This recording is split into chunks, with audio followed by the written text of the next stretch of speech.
Hello, my name is Matt Beers. I'm a digital forensic examiner with the Boulder County Digital Forensics Lab in Boulder, Colorado. What I'm here to talk about today is a proof of concept that I came up with after a discussion with a friend of mine with another department regarding some of the privacy protections and issues that we're running into as examiners, specifically with Apple devices. I can see this also becoming an issue here shortly with Android devices. But we're seeing with Apple devices is after an hour, we're losing access to the charging port for anything other than charging. So we're not able to connect some of our tools and be able to acquire the data on these devices because this port now is locked down. And that happens after an hour, which is very quick, especially if you're on a search warrant and you seize the phone after the initial entry into the residence or during the interview with the person you're standing there talking to them. It's usually an hour before you even get this back to your lab and you're able to do anything with it. The other thing that we're seeing now is after 72 hours, these devices then are restarting. When these devices restart, we lose our after first unlock state, which prohibits our ability to get about 95% of the data that's decrypted on this device. We only get those BFU acquisitions at that point once it's been restarted. So what I came up with was a proof of concept. This proof of concept is going to bypass both of those restrictions.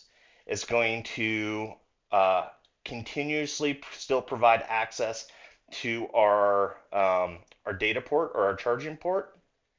It's going to also keep this device in a AFU state and actually unlocked for us to get the acquisitions that we want.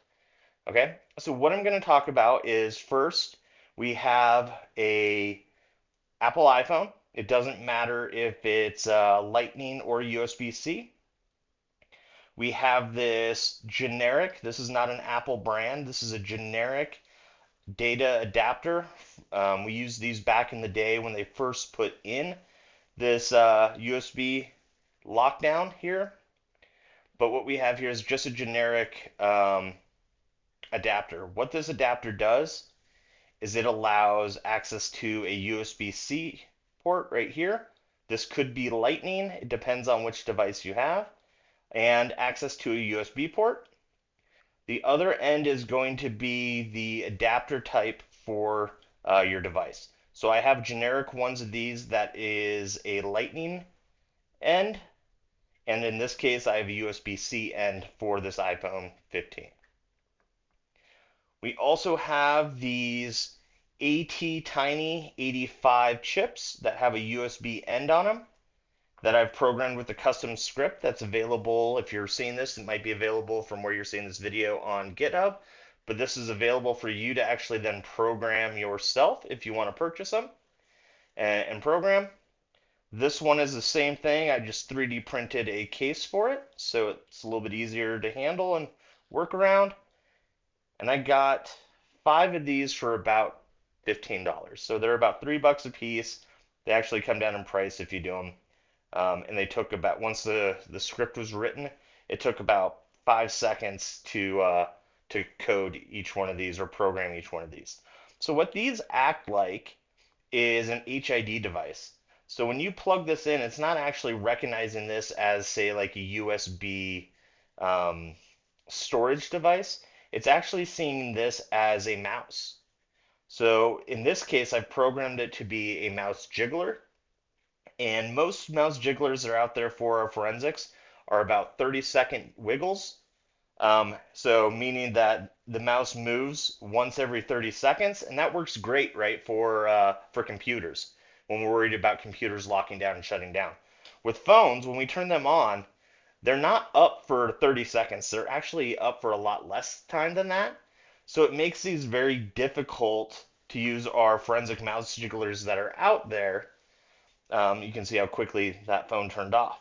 Um, we can see how quickly these shut off. So our forensic mouse jigglers that we're using um, aren't aren't good enough for us. So this is a custom one to fix this. So here's the proof of concept and here's the scenario. you're on scene at a warrant, or you've seized a device during an interview, or you've received this device. You can compel biometrics based on the scripture in your warrant or the writings in your warrant. There's some verbiage that I've included here in my GitHub, but the scenario is you go on scene, you seize a phone, you can compel biometrics. So I'm acting as the suspect now, where we compel my biometrics, and now I have access to the device. I'm going to turn down the exposure here so you can actually see what my phone is doing. And so while we have access to the device, we need to enable the ability for a mouse to work on a iOS device. Natively plugging something into the USB port will not allow a mouse. So what we're going to do is we're going to go into our settings. When we're in our settings, we're going to go down to the option that says touch. And our first setting at the top says assistive touch. I'm going to see if I can't turn down the exposure anymore. The first setting right here says assistive touch and it says off. When you click on it, you get a whole new menu option here. On this menu option here, the first option, you can see a toggle switch that says assistive touch. You're going to turn that on. When you've turned that on, you'll notice it here that you have this little dot. If you turn it off, that dot's gone. That assistive touch now allows us to put something like a mouse or a keyboard directly into this port for people that have accessibility issues or need more accessibility options for them. That's where this comes into play. What we can do now is plug this adapter into our phone. Our phone is now accessibility is touch is or assistive touch is turned on. We have the adapter in our device, and I'm going to take one of my AT Tiny 85 mouse jigglers I programmed. That light has turned on, and now this device isn't going to show up. You'll notice right here another little dot popped up, and what that little dot will do, every second it's going to move very, very slightly, only about a pixel over left and right. But this is going to keep this device now from going into a sleep mode. This is going to keep our device in one, there's an accessory being used, so that accessory lock will not be turned on. And also, because that accessory lock is moving and keeping the phone active, we're not going to have a 72 hours where this phone is going to restart. We've done testing with this and we've had these on devices for 7-8 days and it works just fine. But how do we keep them on and charged? Well, we have that extra port right there, right? So we can take our Lightning in this case, or USB-C charger, plug this in, and now we're going to get charging to the phone. So this phone is not going to shut off.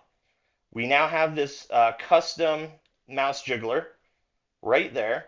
And so now, again, we're not going to lose this 72-hour access where this is going to restart. We're also not going to lose ability to access this port because an accessory is actively being used by this port. In our case, our custom mouse jiggler.